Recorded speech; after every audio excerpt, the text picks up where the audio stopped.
Okay, let's talk about Donald Duck. You probably think you know him, right? The sailor suit, that impossible to understand voice, the legendary temper. But what if I told you that's not the real story? That he was actually created for a super specific strategic reason, and that reason made him, in a lot of ways, way more important than Mickey Mouse. So that brings us to the big question, the real mystery here. Why on earth would the most successful animation studio in the world intentionally create a star character who is designed to lose all the time? Well, the answer changes everything you think you know about Disney. And believe it or not, the story starts with a huge problem. Not a villain, not a rival studio, but a problem with Disney's biggest star of all, Mickey Mouse. He'd basically become a victim of his own success. See, by the early 1930s, Mickey wasn't that mischievous little guy from Steamboat Willie anymore. Nope, he was a global icon, a role model for kids everywhere. And with that fame came, well, rules. He had to be polite, he had to be calm, he always had to do the right thing. He had become perfect. And here's the thing about perfection. It's kind of boring. People still loved and admired Mickey, for sure, but those big, chaotic belly laughs, they were gone. His comedic edge had been completely smoothed over. You can really see the creative jam they were in right here. On one side, you have Mickey, calm, idealistic, always perfect. But what you need for real comedy is the total opposite. You need a character who can get mad, who can mess up spectacularly, and who reacts with real, messy human emotion. And enter the solution. Now, this wasn't some happy accident. This was a calculated move. Disney basically set out to engineer the perfect, flawed hero to be the antidote to Mickey's perfection.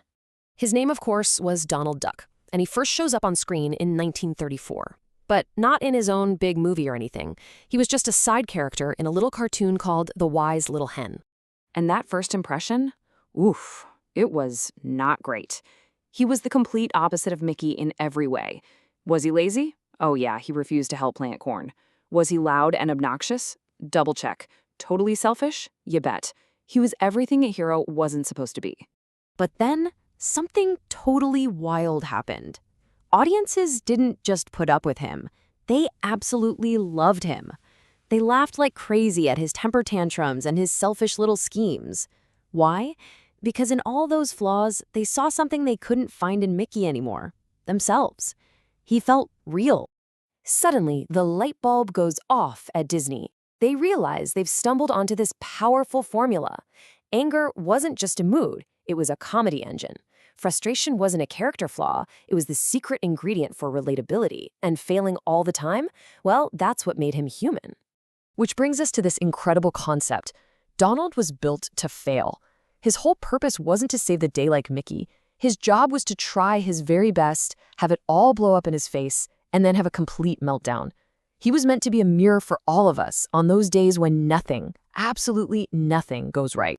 But just being the funny guy who fails, that was only the beginning. His story was about to take a turn nobody could have predicted, and he was about to become something so much bigger. The voice of a generation during one of the toughest times in history. Fast forward to World War II. Disney starts making films for the war effort, and all of a sudden, Donald's popularity just goes through the roof. He became this hugely important asset for the studio, connecting with people in a way no one else could. So why did he connect so deeply, especially with soldiers? Well, think about it. Mickey was the perfect, polished leader. He was the general. But Donald? Oh, Donald was the guy on the front lines. He was the everyday person drafted into this crazy situation he didn't really get. He was allowed to be scared, to get mad, to be confused by it all. He was them. And all of that work during the war, it led to something. Something that the great Mickey Mouse himself never, ever achieved. Yup. In 1943, his propaganda film, Dear Führer's Face, won an Academy Award, a real, competitive Oscar. It's a bold, very strange, very political cartoon. And it did something none of Mickey's shorts ever did. The flawed duck had officially achieved the one thing the perfect mouse never could. And this wasn't just a fluke. In fact, if you look beyond the movies, you start to find this incredible kind of hidden legacy, where Donald's popularity has quietly but absolutely eclipsed Mickey's. And here's a fact that's just going to blow your mind.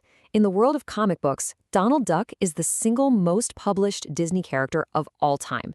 He's in way, way more comics than Mickey. It's not even close. This is especially true in Europe, where his comic book character took on a completely different life. In places like Italy and Germany, Donald isn't just a funny duck who gets mad. He's treated like this deep, complex, almost philosophical character. Over there, the Donald you read about in comics is often this intelligent, well-read guy who just has the absolute worst luck in the universe.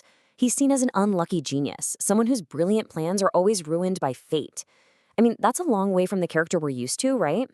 Okay, so let's put all the pieces together. The character designed to fail, the unexpected war hero, the secret global superstar. What's his ultimate role in all this? It's simple.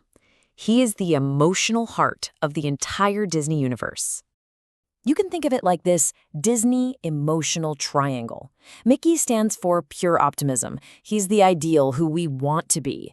Goofy is all about innocence. That's our simple, kind of clumsy side. But Donald is the emotion. He's the raw, complicated, messy reality of who we actually are, on a really bad Tuesday. Because in the end, his real legacy isn't about anger. It's about resilience. He's the perfect symbol for every single one of us who gets knocked down, screams at the universe for a minute, and then gets right back up to try again. And it really all boils down to this one powerful thought. Mickey, for all his perfection and all his fame, can only ever show us our aspirations. It took a flawed, frustrated, and failing duck to show us ourselves.